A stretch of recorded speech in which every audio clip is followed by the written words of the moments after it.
And joining me now is Republican Congressman Jim Jordan of Ohio. He chairs the House Judiciary Committee. And in fact, any police reform bill in many ways would begin in his committee. Congressman Jordan, welcome back to Meet the Press. Good to be with you, Chuck. Let me start with what we saw. Senator Tim Scott, let me put up a quote, what he said. He said, "We've been here too many times before. We cannot continue down this path. America can't not stand silent. Let it serve as a call to action for every lawmaker in our nation at every level." Yeah. What action would you like to see Congress take? Well, I don't know that there's any law that can stop that evil that we saw. That is just difficult to watch. What strikes me is just a lack of respect for human life. So I don't know that any law, any training, any reform is going to change. You know, this man was handcuffed. They continued to beat him. And I was actually reminded, it's hard to watch the whole thing, but as I watched it, I was reminded of when we had a hearing probably 2 years ago when George Floyd's brother came and testified in front of the Judiciary Committee. And it was one of those moments where fact and truth and emotion all came together. And he said something at that hearing. Actually, during the questioning portion of the hearing, he said, "Life is precious." Mm-hmm. And it was one of those moments that grabbed everyone in that hearing, both parties. And the fact that we saw that these five individuals did not have any respect for life. And again, I don't think these five guys represent the vast majority of law enforcement. But I don't know if there's anything you can do to stop the kind of evil we saw in that video. So it sounds like you are not for any new federal regulation. Well, there's things we can do. I think there's all kinds of grant dollars that go out. There's reform that can happen there. We offered amendments to a bill. Tim Scott had legislation. That wasn't what the Democrats brought forward a few years ago. So I think there's some things we can look at, but it's just a difference in I think a philosophy. The Democrats always think that it's a new law that's going to fix something that terrible. We kind of think that's there's. No, I get the ideological. I think the Tim Scott bill had a lot of financial incentives. Sure did. And the George Floyd bill was some mandatories. But let me go through. Why not a federal ban on chokeholds? That's agreed upon, right? You're comfortable with a full federal ban on chokeholds for police officers? I'm for the best training possible, but what I'm not for is what we saw there. I don't know that any training, any ban, there was no chokeholds used there. What they did there was just continue to beat this Mr. Nichols. And so I don't know if that's the answer, but we'll look at what we think makes sense to help this, to make sure they have the proper training. But no amount of training is going to change what we saw in that video. Well, I understand that, but why not set some minimum standards so that officers are held accountable immediately? In this case, it was because the chief acted. Yeah. The chief sort of acted unilaterally here, that we don't always see that kind of leadership. But why not enact a federal standard here? Look, most people don't want to commit murder, but we have a federal standard when it comes to murder. If we can incentivize certain things, I still think you want to keep this at the state and local level. This is a law enforcement issue. You start getting the federal government involved in databases and federalizing things, because the federal government screws it up so many times. We've had, I think one of the items in the Democrat legislation a couple of years ago was some kind of federal registry. Well, then you get concerns. Is every complaint going to be there? Are they going to be just adjudicated complaints? How are we going to track this? And I know all kinds of federal databases that get it wrong. We've had members of Congress show up on the no-fly list because they were characterized as in the terrorist category. Then you had, I remember Secretary Mayorkas coming and testifying. He couldn't tell us what happened to the illegal migrants who came across who were on the terrorist watch list. So there's all kinds of problems with that. But we've had this issue of wandering cops, for instance, where literally you can go across state lines. You've been adjudicated as somebody who shouldn't be a cop in one jurisdiction, and you can get a job somewhere else. No, that's a good point. And this is why people want this database. Yeah, that's a good point. There should be some way. I don't know if you need it to be the federal government. There should be some way if a police officer is moving from Indianapolis to Columbus, there should be some way for them to know if there have been adjudicated complaints against that guy, so you know what you're getting. Because I think there was one of these. Don't you have to do this on the federal level?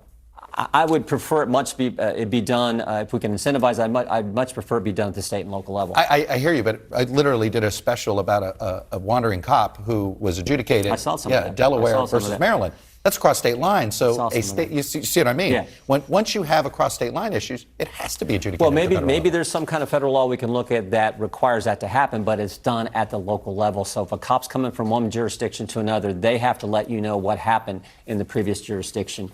The other thing that needs to frankly happen is we're not getting enough good people applying because of the disparagement on police officers. I talk with police officers all the time. When I remember flying through the Chicago airport, the Phoenix airport, talking with officers there.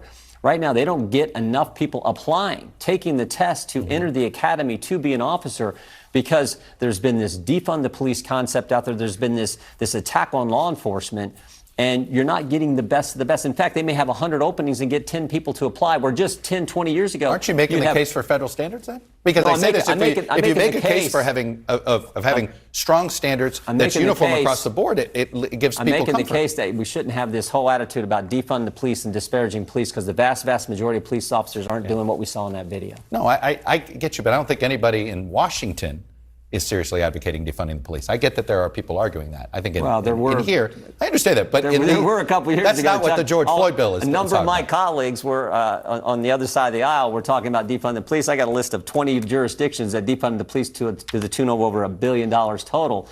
That's a problem when you're trying to attract the best. But that's not to been the protect our federal communities. debate. That's not been the federal debate. It's been a big debate across the country for the last several years. I know you've got other investigations you want to do. Should this now be at the top of your list? Should police reform be among the top things the Judiciary Committee works on? Well, this was certainly, in many ways, weaponization of government and abuse of the state and authority against the people that they're actually supposed to serve. But we got a number of things we're going to look at in the Judiciary Committee and on the Select Committee as well. Explain the difference between the Select Committee, which you're chair of, that is focused on what you guys are calling the weaponization of the federal government and law enforcement communities, and the Judiciary Committee. You're also chair of that. Yeah. What's the distinction here, and why are you chair of both? Well, that's what the leader wanted. That's what Speaker McCarthy wanted, and the Select Committee has some non-Judiciary Committee members on it. Members from the Intelligence Committee, the Energy and Commerce Committee, and Homeland Security are part of that committee. The weaponization is we have that because of what we've seen in various agencies over the last couple of years. I mean, I'll just take the FBI, for example. The FBI spied on the president's campaign, altered evidence in front of the FISA court, paid a confidential human source even after they knew that confidential human source had lied to them. The FBI has targeted parents. The FBI has done a number of things. I mean, the FBI raided the home of a former president 91 days before an election, took the phone of a sitting member of Congress, and on we can go. And then just last week we learned that a former FBI agent, special agent in charge of counterintelligence in the New York division, was taking money from a Russian. And this wasn't just, this was the special agent in charge of counterintelligence in New York, taking money from Oleg Deripaska, not just any Russian, the Russian. And he was also... You know who his American advisor was? Oleg Deripaska, the former campaign manager to Donald Trump's campaign, Paul Manafort. I understand. This is so. But does this not raise some troubling signs here? It sure does. That's Paul Manafort was the go-between for Oleg Deripaska. He gave him polling information on the campaign. Oleg Deripaska also paid Christopher Steele, who was the key guy on the whole Steele dossier that launched the Trump-Russia investigation. Guess who one of the people was who involved in launching that? Mr. McGonigal, this special agent at the FBI. So that's why we're looking at this attack of so you're going to look at government against. Are you going to look at the role Paul Manafort played with Oleg Deripaska? To the extent that may come in, but we're focused on the number of things we've seen here, and I haven't even got to the Department of Homeland Security. They're trying to set up the Disinformation Governance Board. Well, I want to unpack a little bit. You talk about the FBI abusing powers when it comes to parents and the school board. School board members were getting death threats. These weren't idle things. These weren't parents just yelling and screaming. These were actual death threats to elected officials. And the FBI got a tip.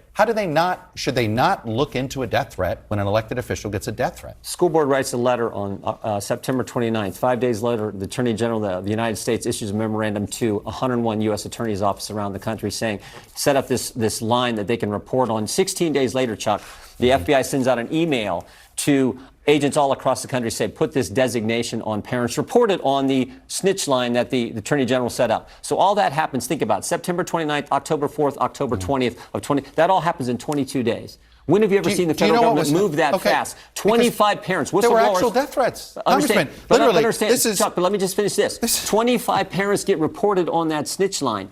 They all get investigated. FBI shows up at their door. Guess how many have been charged? How many have been charged? Zero. Then the FBI did its job. Did the FBI not do its job? You don't think, if they were trumping something up, wouldn't they be arresting somebody? One of the people charged. You're trying to create a controversy out of the FBI following up on a tip. I mean, literally. This is what Loudoun County, Virginia school board member. If she doesn't quit or resign before the end of the year, we will kill her. But first, we will kill you. These were among the comments. In Dublin, Ohio, a school board member. You have become our enemies. You will be removed one way or the other. Shouldn't the FBI investigate these one things? One of the people they went to investigate was a mom, and they said because she's in the group Moms for Liberty and because they have firearms at her house, they go investigate her. You get investigated in America for that? They show up at your house? Now, you don't think that has a chilling impact on other parents? So there's a school board meeting tonight. Mr. Jones is thinking about going and talking at the school board meeting, and then he says, you know what, maybe I won't go, maybe I won't speak up because I know Mrs. Smith had a visit from the FBI last week. The chilling impact on First Amendment free speech is what we care about. This committee is about protecting the Constitution, in particular, the First Amendment. You know, many of the things you want to investigate, when I look at them in isolation, I think they're fair targets. I think they're fair things for you to be questioning. The problem that when you look at it is you want to talk about the weaponization of the Justice Department. You don't want to look at anything that happened during the Trump years. He subpoenaed data on Congressman Adam Schiff and Eric Swalwell. That is known. He secretly obtained reporters' phone records using the Justice Department. He pressured the Justice Department, Donald Trump did, to go easy on Michael Flynn and Roger Stone. The Justice Department was pressured by Mark Meadows to investigate this election fraud. He even tried to change the leadership at the Justice Department. My point is, if you are concerned about the weaponization of the Justice Department in the Biden years, why not investigate the Trump years? We're going to look at threats to the First Amendment. We're going to look at this. What Elon Musk, through the Twitter files, has displayed is unbelievable. The idea that the FBI was paying Twitter $3.4 million to help them suppress information. That's not how it works. Keep information from the American Twitter to comply with subpoenas. That's the federal law. Do you think it was okay? That's a law Congress passed. Do you think it's okay for the FBI to be meeting every week and suppressing information about a conservative and suppressing the Hunter Biden story, which we know is true? Do you think that's all right? I think most Americans say, no, that's probably information I understand, but this is a private organization that made this decision. With pressure from the government. That's the point. I can understand a private organization can do it. I don't think it's right, but there shouldn't be pressure from the government. When is the FBI just going to stay out of the election process? Just let we the people decide. Let the American people decide. In 2016, they spied on Trump's campaign. 2018, it was the Mueller investigation. 2020, they helped suppress the Hunter Biden story. 2022, they raided the home of a former president 91 days before an election. Maybe just let the American people decide. Maybe just stay out. But you keep talking about this raid on Donald Trump. The amount of time, there was 9 months between the initial action that the archives made for a request of documents before they even turned it over to the Justice Department. The subpoena was issued 60 days before they actually executed the subpoena. And more importantly, the only time the public found out about it is because Donald Trump told the public about it. This was not some sort of, you paint it as a picture of the FBI did this, and this within hours of each other, when it was actually a year and a half of Donald Trump not complying with any of the requests from National Archives. A year and a half. This is not some sort of proof that somehow that they've weaponized and playing politics over here. They raided Trump's home. They haven't raided Biden's home. Because Biden didn't defy a subpoena, Congressman. He defied a subpoena. By the way, he had 60 days to comply with the subpoena before they actually executed President the search Trump warrant. had documents locked in a room with Secret Service protecting them. President Biden had documents in his garage and in a think tank that was funded by the Chinese. I think there's a difference. President Trump was the only guy who was actually president. You talk about that. You're worried about the Chinese and Hunter Biden. No, I'm just saying. Are you worried about the Chinese and Donald Trump? They took pictures of. Are you at all worried about that? No, I'm not. But they took pictures of the documents at Trump's house. They took no pictures of documents. In fact, it's not just me who would like to know what went on here. Senator Warner said it last week. He would like to get a briefing. He wants to see the documents. No, and guess what? The FBI is saying no, but they took pictures of the folders in Trump's home. The issue is not whether what Joe Biden did. No, the issue is equal why treatment under the law. That's the issue. No, the issue is you do not seem to ever see the same conspiratorial problems when it's a Republican. Those were all investigated for 4 years, and they continue to do it. Their Durham investigation investigated everything you're trying to investigate and came up with nothing. Do you not trust Bill Barr and Mr. Durham? The Mueller investigation, we had 2.5 years of this, and they were going to find Russian collusion, and guess what? They can't. Even though Adam Schiff told us that the Durham investigation did not come up with any. They investigated all these concerns that you had about the FBI, about made-up snitches, all these things. They didn't find anything. Why is it that you want to reinvestigate it? They found that Kevin Kleinsmith altered documents, and he pled guilty to it. That's finding. When you got someone at the FBI altering documents in front of the FISA court, that's not finding anything. That's pretty important, Chuck. They did not find what you are claiming that is out there. Well, why couldn't Durham find it? The Durham investigation is not done. The Mueller investigation is done. And what did he conclude? No collusion, no conspiracy, no coordination. and we had 19 lawyers, 30 agents, $40 million spent on that, and it consumed the country for 2.5 years, and there was nothing there. Let me ask you about subpoena compliance. You didn't comply with a subpoena from Congress. Why should you expect the Biden White House to comply with your subpoenas? Well, first of all, I never told the January 6th committee that I wouldn't come testify. What I raised is concerns. They first asked me, I sent them a letter back. I never said no. They never responded to the letter. Next thing I know, they issue me a subpoena. I sent another letter back to them. I never said I wouldn't comply, but I was very reluctant to deal with these guys because we caught them lying umpteen times. Let me just give you one thing they did to me. They played a video clip when I was doing an interview between Election Day and Inauguration Day.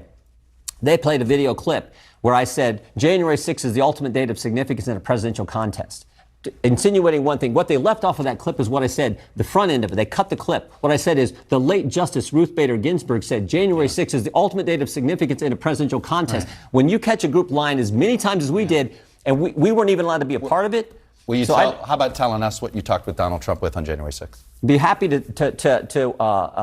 talk to you about the concerns I had. No, but what were your conversations? I don't divulge conversations with my colleagues or with the President of the United States. I mean, I talk with him all the time. I talk to my colleagues all the time, but I don't divulge those conversations. Has the current special counsel that is looking into January 6th, have they subpoenaed you for anything? No. Have they made any contact? If they do, will you comply? Of course. When should we expect the first hearing?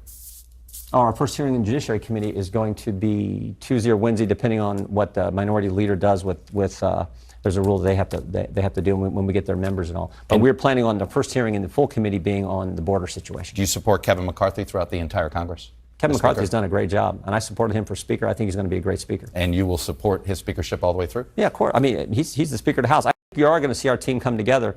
And Kevin has kept our team together better than any leader we've had. Obviously, we had a lot we could have gotten to, we didn't get to, but I hope you will come back. I will. Congressman Jim Jordan, the chairman of the Judiciary Committee, thanks for coming out, sharing your views with me.